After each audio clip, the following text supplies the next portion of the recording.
Hello dear, welcome करता हूँ आप सभी को। जितने भी हमारे डियर स्टूडेंट हैं फर्स्ट ईयर सेकेंड ईयर को आज की इस वीडियो में स्वागत करते हैं। और आप लोग जैसा कि देखे हैं थंबनेल पर कि फर्स्ट ईयर सेकेंड ईयर का एक साथ। जी हाँ मेरे डियर, आप सही देख रहे हैं, क्योंकि मैं आपको अभी क्लियर कर देता हूँ, मन में डाउट नहीं रहना चाहिए। 10 से 12 ऐसे प्रश्न हैं माय डियर, 10 से 12 ऐसे प्रश्न हैं जो आपके फर्स्ट ईयर में भी है और वो सेकेंड ईयर में भी है। तो ऐसे में आपको दोनों जगह पढ़ना है और एग्ज़ाम में दोनों जगह पूछा जाता है। जैसे इन्फेक्शन हो गया, इन्फेक्शन आपको फर्स्ट ईयर में भी पढ़ना है, सेकेंड ईयर में भी पढ़ना है, ठीक है। नोजोकोमियल संक्रमण मतलब अस्पताल जनित संक्रमण फर्स्ट ईयर में भी है, सेकेंड ईयर में भी है। उसी प्रकार से बात किया जाए तो अंडर 5 क्लिनिक फर्स्ट ईयर में भी है, सेकेंड ईयर में भी है। उसी प्रकार से बात किया जाए कम्युनिकेशन फर्स्ट में भी है, सेकेंड में भी है। उसी प्रकार से आपका बात किया जाए जो आपका मेंटल हेल्थ प्रोग्राम है, नेशनल मेंटल हेल्थ जो प्रोग्राम है वह फर्स्ट ईयर में भी है, सेकेंड ईयर में भी है। पर्सनालिटी के ऊपर बात किया जाए तो फर्स्ट ईयर में भी है, सेकेंड ईयर में भी है। तो तमाम ऐसे प्रश्न हैं लगभग आपको। हाँ, बात किया जाए मानसिक स्वास्थ्यता के बारे में तो मानसिक स्वास्थ्य क्या है, मानसिक रूप से स्वस्थ व्यक्ति के क्या क्या गुण होते हैं, तो यह फर्स्ट ईयर में भी है, सेकेंड ईयर में भी है। तो माय डियर, मैं ये चाहता हूँ कि इस सप्ताह में सिर्फ और सिर्फ वे सारे प्रश्न को कंप्लीट कर लिया जाए जो आपके फर्स्ट ईयर में भी पूछा जाता है और सेकेंड ईयर में भी पूछा जाता है। आप इसको कोई यूनिट नहीं मानिए, मैं आपको सीधा कहता हूँ, आप इसको कोई यूनिट नहीं मानिए, सिर्फ प्रश्न को माइंड में रखिए। मैं इतना बता दूंगा कि यह किस से सब्जेक्ट का है, फर्स्ट ईयर में कौन से सब्जेक्ट का है और सेकेंड ईयर में कौन से सब्जेक्ट का है, ठीक है। बाकी यूनिट आप माइंड में ध्यान नहीं रखिएगा, सिर्फ प्रश्न रखिएगा, क्योंकि ये प्रश्न बहुत बार पूछे जा चुके हैं फर्स्ट ईयर में भी, सेकेंड ईयर में भी। तो क्यों नहीं हम इस सप्ताह में इन सारे प्रश्न को देख लेते हैं जो आपको एक ही वीडियो में फर्स्ट ईयर वाले के लिए भी हो जाएगा और सेकेंड ईयर वाले के लिए भी हो जाएगा। देखिए, मैं आपको एक वीडियो इसलिए मैं देना चाहता हूं कि मैं अगर हम बनाएंगे 2 वीडियो तो हमको फ़ायदा ही होगा, इसमें नो डाउट कि हम 2 वीडियो बनाएंगे तो आप दोनों अलग अलग देखेंगे तो हमको फ़ायदा ही होगा। लेकिन माय डियर, हम फ़ायदा नहीं सोचते हैं, हम ये सोचते हैं कि कितना जो है आपको कम से कम जो है समय आपको देना पड़े और अधिक से अधिक जो है आपके लिए उपयोगी हो, ठीक है ना। तो एक वीडियो में दोनों आदमी देख लीजिएगा, बेहतर रहेगा। फर्स्ट ईयर वाले भी सेकेंड ईयर वाले भी हम आपको क्लियर कर देंगे कि कौन से सब्जेक्ट का है, ठीक है ना। तो इसी प्रकार से चलिए यहाँ पे मैं आपको शुरू करता हूँ। जैसा कि जानते हैं कि ऊपर में लिखा गया है कॉमन क्वेश्चन। कॉमन क्वेश्चन के मतलब फर्स्ट ईयर सेकेंड ईयर दोनों में है, ठीक है ना। बायो साइंस और MSN 1 आज का जो प्रश्न है यह आपके फर्स्ट ईयर के जो हमारा बायो साइंस है, जिसमें क्या है एनाटोमी भी है, जिसमें हमारा फिजियोलॉजी भी है, जिसमें हमारा माइक्रोबायोलॉजी भी है, ठीक है। एनाटोमी, फिजियोलॉजी और माइक्रोबायोलॉजी है बायो साइंस में। तो यह इम्यूनिटी जो है यह इम्यूनिटी माइक्रोबायोलॉजी में है, ठीक है। यानी है तो बायो साइंस का ही पार्ट ना, तो यह माइक्रोबायोलॉजी हमारा कि माइक्रोबायोलॉजी में इम्यूनिटी है, ठीक है। तो माइक्रोबायोलॉजी में यानी बायो साइंस में ही है। और रही बात MSN 1 में भी यह इम्यूनिटी क्वेश्चन आप लोग जाके देखिएगा, जो लोग एग्ज़ाम देते होंगे जाके देखिएगा, आपसे इम्यूनिटी सिस्टम, इम्यूनिटी के बारे में पूछता है कि नहीं पूछता है। पूछता है कि रोग प्रतिरोधक क्षमता यानी इम्यूनिटी के बारे में बताए। और यह प्रश्न जो है आपसे 5 नंबर 10 नंबर में पूछा जाता है फर्स्ट ईयर सेकेंड ईयर दोनों में। ओके, कोई दिक्कत नहीं होनी चाहिए। तो आप दोनों समझ लीजिए कि आज का जो प्रश्न है बायो साइंस से और MSN दोनों के लिए महत्वपूर्ण है, यानी फर्स्ट ईयर सेकेंड ईयर दोनों के लिए है, ठीक है। दोनों में पढ़ना है। तो चलिए इतना चीज़ें समझ लिए। अब इस सप्ताह में मैं आपको वे सारे क्वेश्चन कराऊंगा जो फर्स्ट ईयर में भी पढ़ना है, सेकेंड ईयर में भी पढ़ना है। इसमें आपको कन्फ्यूजन नहीं होना है कि ये कौन से चैप्टर का है, कौन से यूनिट का है। तो मैं आपको सब्जेक्ट बता दूंगा, जैसे यहाँ पे बता दिए कि यह MSN में भी है, मेडिकल सर्जिकल नर्सिंग 1 में है सेकेंड ईयर का, और फर्स्ट ईयर के बायो साइंस के माइक्रोबायोलॉजी में है। तो क्लियर आपको हो जाना चाहिए कि ये फर्स्ट ईयर के बायो साइंस में है यानी माइक्रोबायोलॉजी में है, सेकेंड ईयर वाले हैं तो आपको MSN 1 का है या इम्यूनिटी, ठीक है ना। तो इतना समझ लिए। तो अब आपको सबको सिर्फ ध्यान देना है प्रश्न के ऊपर, अब जो है ज़्यादा दिक्कत नहीं है, ठीक है। चलिए, फर्स्ट ईयर वाले अपना सब्जेक्ट लिखिएगा, सेकेंड ईयर वाले अपना सब्जेक्ट लिखिएगा। बात क्लियर है, सीधी सी बातें हैं, समझ गए। चलिए, इम्यूनिटी क्या होता है समझ लीजिए चीज़ों को। तो हमको यहाँ पे बताना है इम्यूनिटी क्या होता है, इसको डिटेल में बताना है, मीन्स इसका टाइप उप सब चीज़ लिखना है। अगर 10 नंबर में पूछेगा तो आपसे इसका प्रकार और इसका डिटेल में पूछेगा, ठीक है ना। देखिए इम्यूनिटी का मतलब होता है रोग प्रतिरोधक क्षमता। इम्यूनिटी के मतलब क्या होता है, रोग प्रतिरोधक क्षमता, समझ गए। चलिए देखिए क्या होता है रोग प्रतिरोधक क्षमता। माय डियर, यहाँ पे आप लोग चीज़ों को ध्यान से देखिए, इम्यूनिटी क्या होता है यहाँ पे एक बार और आप लोग समझ लीजिए, ठीक है। देखिए इम्यूनिटी की परिभाषा, ठीक है ना, इम्यूनिटी की सबसे पहले हमें परिभाषा लिखना पड़ेगा। तो देखिए इम्यूनिटी जो होता है आपको एक समझना पड़ेगा कि इम्यूनिटी का मतलब होता है हमारे शरीर में एक ऐसा क्षमता उत्पन्न करना जो बाहरी रोग से, बाहरी सूक्ष्म जीवों से हमें बचाता है, ठीक है ना। जो बाहरी रोगजनक जो रोग से उत्पन्न कर सकता है शरीर में आकर, तो वैसे सूक्ष्म जीवों को, वैसे कीटाणुओं के प्रति जो है यह जो है क्षमता बढ़ाता है शरीर में, और शरीर में जो है हमारा शरीर का जो कोशिका है वह इन जीवाणुओं से लड़ने में बलिष्ठ होता है इस इम्यूनिटी के कारण, ठीक है ना। देखिए शरीर की रोगजनक तत्वों का मतलब होता है कि वैसा एंटीजन जो हमारे शरीर में प्रवेश करके हमें जो है क्या कर सकता है, रोग उत्पन्न कर सकता है। तो शरीर की रोगजनक तत्वों से लड़ने की क्षमता रोग प्रतिरोधक क्षमता या इम्यूनिटी कहते हैं। बड़ी आसान है कि शरीर के रोगजनक मतलब जो रोग उत्पन्न करने वाला तत्व है उससे लड़ने का जो क्षमता होगा वही रोग प्रतिरोधक क्षमता या इम्यूनिटी कहलाता है। समझ गए, सीधी सी बातें हैं। रोग प्रतिरोधक के यानी रोग प्रतिरक्षण या रोग प्रतिरोधक क्षमता के क्या क्या उद्देश्य होते हैं, हमें इसका उद्देश्य को बताना है, ठीक है। क्या बताना है, उद्देश्य को बताना है। तो इसके उद्देश्य जो है माय डियर, ये इम्यूनिटी जो होता है इसका हमारे शरीर में क्यों जरूरी है, इसका क्या उद्देश्य है, तो इसका उद्देश्य जो है निम्नलिखित है। चलिए उद्देश्य को देखते हैं। उद्देश्य है विभिन्न प्रकार के रोगों से संक्रमित होने से पूर्व ही बच्चों को रोगों से सुरक्षा प्रदान करने के लिए। अब ये जो इम्यूनिटी होता है हमारे शरीर में, कोई अगर बच्चा है तो देखते होइएगा बच्चा जब जन्म लेता है तो उसमें टीकाकरण दिया जाता है। तो वह टीकाकरण क्या करता है, हमारे शरीर में इम्यूनिटी सिस्टम को क्या करता है, जनरेट करता है, बनाता है, और उस खास बीमारी के लिए, जिस बीमारी के लिए दिया जाता है टीका, उस बीमारी के जो भी सूक्ष्म जीव अगर शरीर में प्रवेश करेगा तो वह जो टीका दिया गया है वह प्रवेश करते ही एक्टिव हो जाएगा और वह सूक्ष्म जीव को क्या करेगा, बाहर ही पीट कर धकेल कर उस सूक्ष्म जीव को निकाल देगा, मतलब शरीर से बाहर कर देगा, शरीर में रोग उत्पन्न नहीं होने देता है, ठीक है ना। तो ये हो गया। जैसे देखते होइएगा BCG का टीका दिया जाता है और बहुत सारे चीज़ों का, हेपेटाइटिस का दिया जाता है। मानव के स्वास्थ्य स्तर में वृद्धि करना। अब इम्यूनिटी सिस्टम का क्या उद्देश्य होगा कि अगर शरीर में आपका इम्यूनिटी अगर बना होगा तो स्वास्थ्य में वृद्धि होगा ही होगा। बच्चों में मृत्यु दर को कम करने के लिए, बच्चों में मान गए आप अगर इम्यूनिटी सिस्टम बच्चा का ठीक है, अगर हम कोई टीकाकरण दिए, टीकाकरण से बच्चा का इम्यूनिटी सिस्टम बढ़िया हो गया तो क्या होगा, उसको मृत्यु से बचाता है। क्योंकि बच्चा जब जन्म लेता है तो कुछ बच्चे का मृत्यु जो है संक्रमण के कारण भी हो जाता है। तो ऐसे में यह जो भी टीकाकरण दिया जाता है शरीर में इम्यूनिटी का निर्माण करता है और वह जो है मृत्यु से भी बचाता है। तो बच्चों में मृत्यु दर को कम करने के लिए, ओके। संक्रामक रोगों की रोकथाम के लिए इम्यूनिटी का एक उद्देश्य भी है कि यह संक्रामक रोगों को रोकथाम करता है। नागरिकों की आयु दर और स्वास्थ्य दर में वृद्धि करना। अब चूँकि मरना है 60 साल में मर जाएगा कोई, 54 साल में कोई बीमारी, कोई इन्फेक्शन के कारण, तो यह इम्यूनिटी क्या करता है कि आयु दर में और स्वास्थ्य स्तर में भी वृद्धि करता है। तो यह सब कुछ जो है हमारे 4-5 जो है उद्देश्य है, जिसके उद्देश्य जो है फिक्स है, इसको आपको लिख देना है। इम्यूनिटी का यह उद्देश्य है, ठीक है। अब हम यहाँ पे इम्यूनिटी के प्रकार को देखेंगे कि इम्यूनिटी कितने प्रकार के होते हैं। समझ गए चीज़ को, देख लीजिए।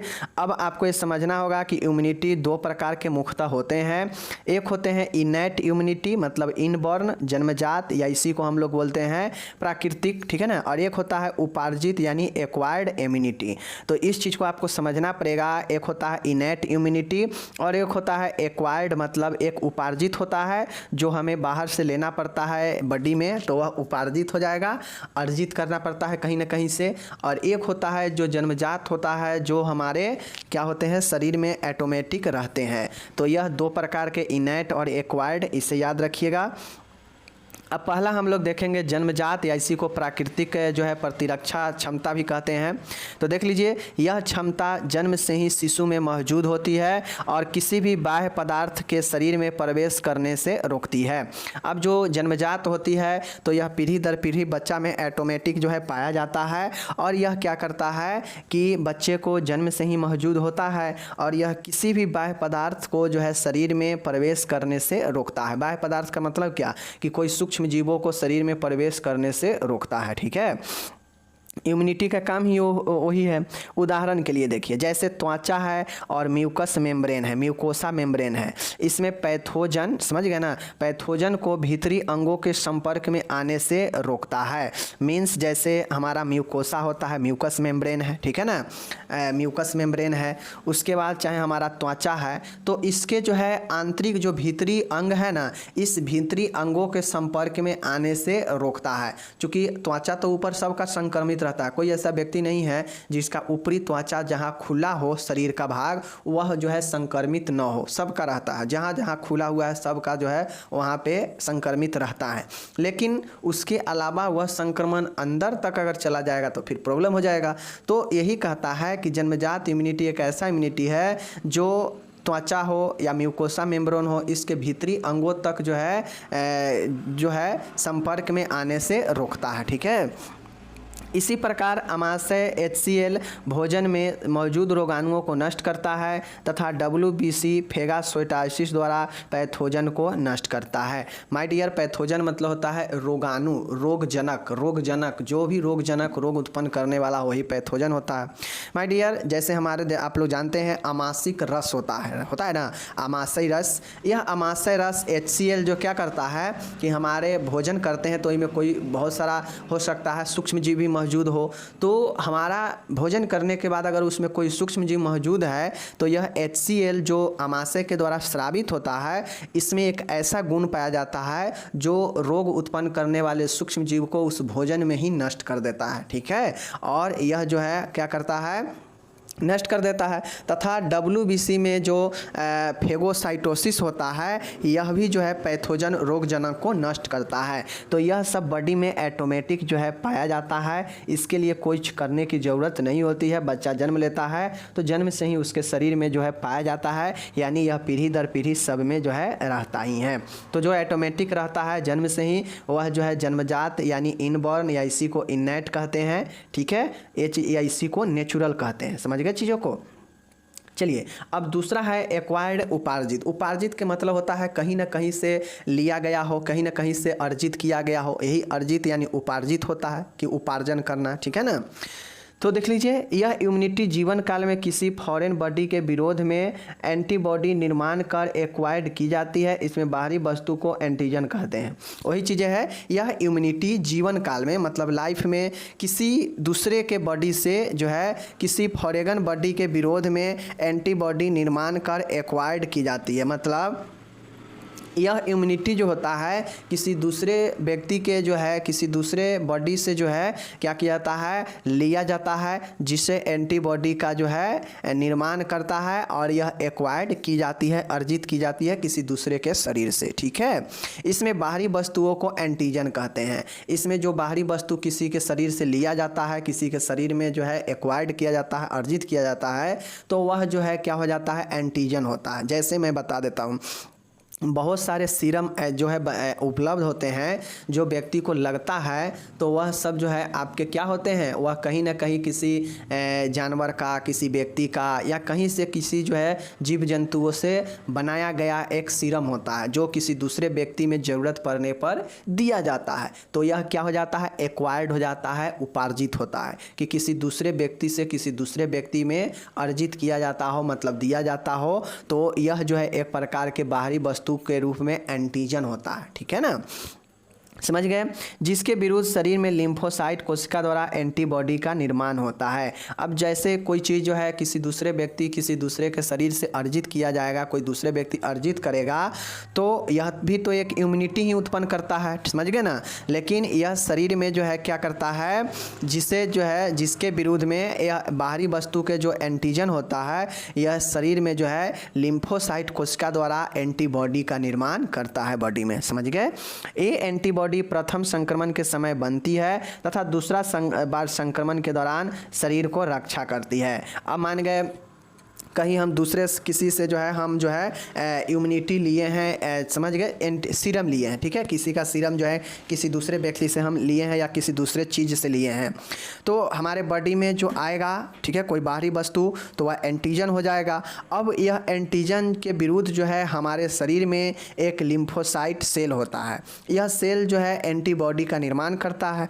अब जैसे ही एंटीबॉडी का निर्माण होता है तो मान गए हमें कोई संक्रमण अगर अटैक करेगा तो प्रथम बार के संक्रमण के समय तो यह बनता है एंटीबॉडी, लेकिन जैसे ही दूसरा बार अगर फिर से संक्रमण आया तो हमारे शरीर में जो एंटीबॉडी पहले बना है वह रक्षा करता है अब की बार के संक्रमण से। तो ये चीज़ें जो है एक्वायर्ड होता है, समझ गए। उपार्जित इम्यूनिटी प्राकृतिक रूप से संक्रमण एवं रोगों के परिणामतः या प्राकृतिक रूप से या कृत्रिम रूप से टीकाकरण द्वारा प्राप्त किया जा सकता है। वही चीज़ें हैं, अगर आपको जो है एक्वायर्ड इम्यूनिटी चाहिए, मतलब इम्यूनिटी अगर किसी चीज़ से प्राप्त करना है तो आपको यह नेचुरल रूप में भी मिल जाएगा और चाहे तो आप इसे जो है कृत्रिम रूप से भी टीकाकरण के द्वारा प्राप्त कर सकते हैं। तो जैसे देखते होइएगा कि बहुत सारे ऐसे टीकाकरण होते हैं जो नेचुरल होते हैं, बहुत से ऐसे होते हैं जिसको बनाया जाता है केमिकल वगैरह के द्वारा। तो ये जो है आप उपार्जित वाला भी एक पैसिव होता है और एक एक्टिव होता है, ठीक है, सॉरी, एक एक्टिव और एक पैसिव, मतलब एक सक्रिय होता है जिसे हम प्राकृतिक भी कह सकते हैं और एक निष्क्रिय होता है जिसे हम कृत्रिम रूप से भी कह सकते हैं, समझ गए चीज़ों को। तो उपार्जित का मतलब होता है कि किसी दूसरे स्रोत से हम जो है किसी व्यक्ति में प्रवेश कराएं ऐसा एंटीजन जो जिसके विरुद्ध में हमारे शरीर का जो कोशिका हो वह एंटीबॉडी का निर्माण करता है। यह एंटीबॉडी हमारे शरीर में क्या करता है कि एक इम्यूनिटी के रूप में जो है रोगों से बचाता है। अब प्रथम बार कोई संक्रमण होता है तो यह जो है एक्टिव होता है और दूसरा बार के संक्रमण में यह संक्रमणों से रक्षा करता है, तो यह होता है। अब उपार्जित जो इम्यूनिटी है दो प्रकार के होते हैं, ठीक है ना, यह उपार्जित भी दो प्रकार के होते हैं, एक होते हैं एक्वायर्ड, एक होते हैं सक्रिय और एक होता है निष्क्रिय। अब चाहे आप उपार्जित इम्यूनिटी जो है किसी प्राकृतिक रूप से भी प्राप्त कर सकते हैं और कृत्रिम रूप में भी प्राप्त कर सकते हैं, ठीक है, कैसे चलिए देखते हैं। अब यहाँ पे देखिए सक्रिय है, एक्टिव इम्यूनिटी है। यह जो एक्वायर्ड वाला है दो तरह के होता है, ठीक है, एक एक्टिव है और एक पैसिव है। सक्रिय का मतलब होता है कि शरीर में एंटीजन के विरोध में एंटीबॉडी का निर्माण होना। अब जैसे ही कोई जो है एंटीजन हम शरीर में लेते हैं, ठीक है ना, जैसे ही किसी भी चीज़ का एंटीजन हम बाहरी पदार्थ कोई शरीर में आता है तो उसके विरुद्ध में हमारा एंटीबॉडी का निर्माण शुरू हो जाता है, ठीक है, कुछ देर बाद प्रभाव देता है। जो ये एक्टिव वाला इम्यूनिटी होता है, जो एक्टिव एक्वायर्ड इम्यूनिटी है, यह धीरे धीरे जो है क्या करता है अपना प्रभाव दिखाता है और इसका प्रभाव लंबे समय तक रहता है, ठीक है। यह शरीर में एंटीजन के विरुद्ध में एंटीबॉडी का निर्माण करता है, ठीक है, तो यह जो है सक्रिय होता है। दूसरा है पैसिव इम्यूनिटी, मतलब निष्क्रिय। निष्क्रिय में यह पूर्व निर्मित आईजी इम्यूनोग्लोबिन को शरीर में प्रवेश कराकर इम्यूनिटी प्रदान किया जाता है। अब जो यह हमारा पैसिव है, तो पैसिव जो है हमारे बॉडी में जो है बनता नहीं है, हमारे बॉडी में जो है उत्पन्न होता नहीं है। तो यह जो है हम पहले से कोई सीरम बना होता है, उस सीरम को किसी जो है दूसरे व्यक्ति में प्रवेश कराते हैं और प्रवेश करने के बाद जो है यह हमें इम्यूनिटी के रूप में शरीर में एंटीबॉडी का निर्माण करता है जिससे हमें जो है संक्रमणों से या अन्य बीमारियों से रक्षा पहुंचता है। तो यह पहले निर्मित होता है पहले से और यह आर्टिफिशियल रूप से निर्मित होता है जिसे शरीर में हम वैक्सीन वगैरह के रूप में लेते हैं, ठीक है। इसका प्रभाव तुरंत होता है, इसका प्रभाव जो है तुरंत देखने को मिलता है। यह जो है शॉर्ट टर्म के लिए होता है, तो यह जो है इनएक्टिव यानी पैसिव हो गया। समझ गए चीज़ों को। चलिए अब आपको समझना है तो इस पैराग्राफ को समझ लीजिए। यहाँ पे इसको आपको ज़रूर समझना चाहिए। अगर आप इसको नहीं समझते हैं, देखिए इननेट वाला में तो ज़्यादा टेंशन नहीं है, इननेट जो वाला है ना, इननेट वाला में ज़्यादा टेंशन नहीं है, ठीक है। इननेट वाला में ज़्यादा टेंशन नहीं है इसलिए है क्योंकि यह प्राकृतिक रूप में जैसे ही बच्चा जन्म लेता है उसके शरीर में मौजूद होता है और पीढ़ी दर पीढ़ी जो है संतान जैसे जन्म लेता है तो यह पीढ़ी दर पीढ़ी जन्म से ही सबके मौजूद होता है सब व्यक्ति में, तो यह इनएक्टिव हो जाता है। यह हमारे शरीर में ऑटोमेटिक मौजूद होता है और हमें सूक्ष्म जीवों से और जीवाणुओं से, रोगजनक चीज़ों से बचाता है, शरीर में मौजूद होता है और वहाँ पे मारता है, ठीक है।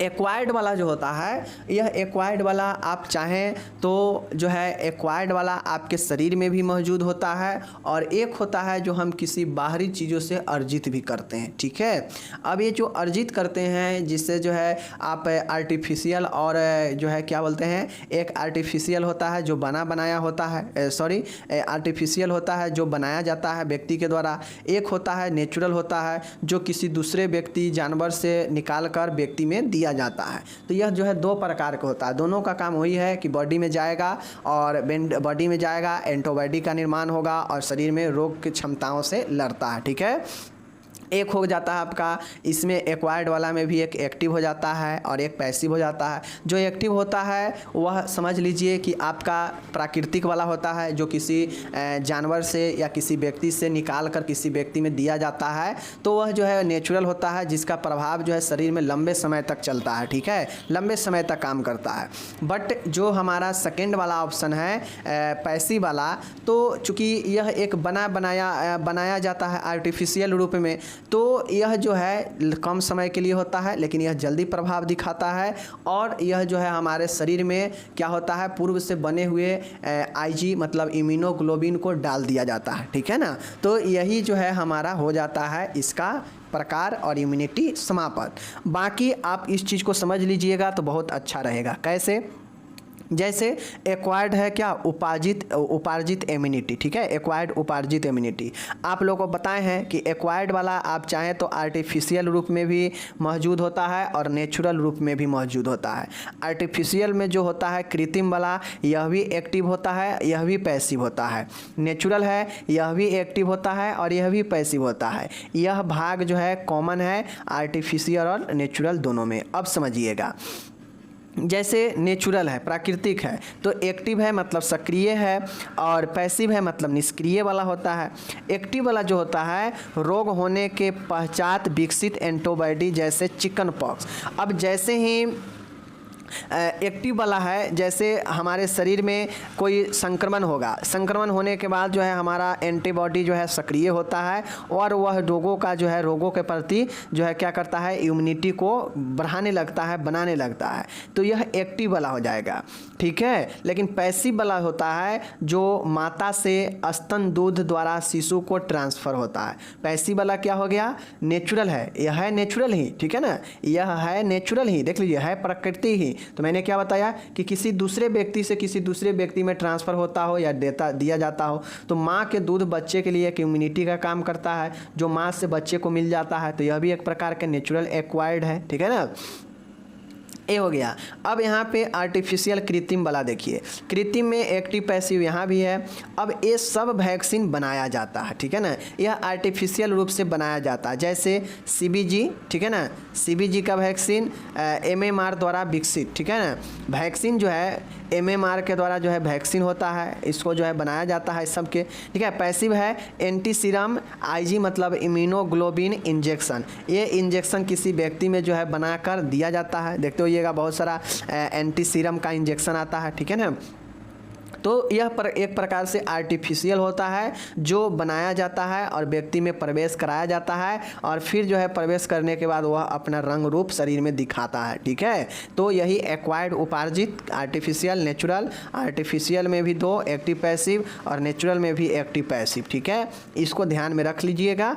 बाकी आपको मैंने यहाँ पे आज हमने पढ़ा दिया, हिंदी यहाँ पे इंग्लिश दिया गया है, यहाँ पे आप लोग देख लीजिए इंग्लिश दिया गया है, इंग्लिश में अच्छे से देख लीजिए। जो भी फर्स्ट ईयर सेकेंड ईयर के डियर स्टूडेंट है, मैंने आपको आज बता दिया कि एक्टिव इम्यूनिटी दो, इनेट और एक्वायर्ड, यानी समझ गए ना चीज़ों को, अच्छे से समझ लीजिएगा, लाइन बाई लाइन पढ़ लीजिएगा, PDF डिस्क्रिप्शन में दे देंगे, टेंशन मत लीजिएगा। ठीक है ना, 1-2 सप्ताह 10 जितना भी प्रश्न है जो फर्स्ट ईयर सेकेंड ईयर में कॉमन है वो सबको कर लेते हैं, फिर उसके बाद जो है हम लोग को बहुत सारा क्वेश्चन भी कम जाएगा। ठीक है ना, इस सारे क्वेश्चन को हम अगर देख लेंगे तो फर्स्ट ईयर सेकेंड ईयर में क्वेश्चन भी कम जाएगा, जो भी 10-15 क्वेश्चन है कम तो जाएगा ना, तो फिर हम लोग जो है रेगुलर फिर से करते रहेंगे। समझ गए चीज़ों को। चलिए मिलेंगे अगले वीडियो में, अपना ख्याल रखिएगा, तब तक के लिए धन्यवाद।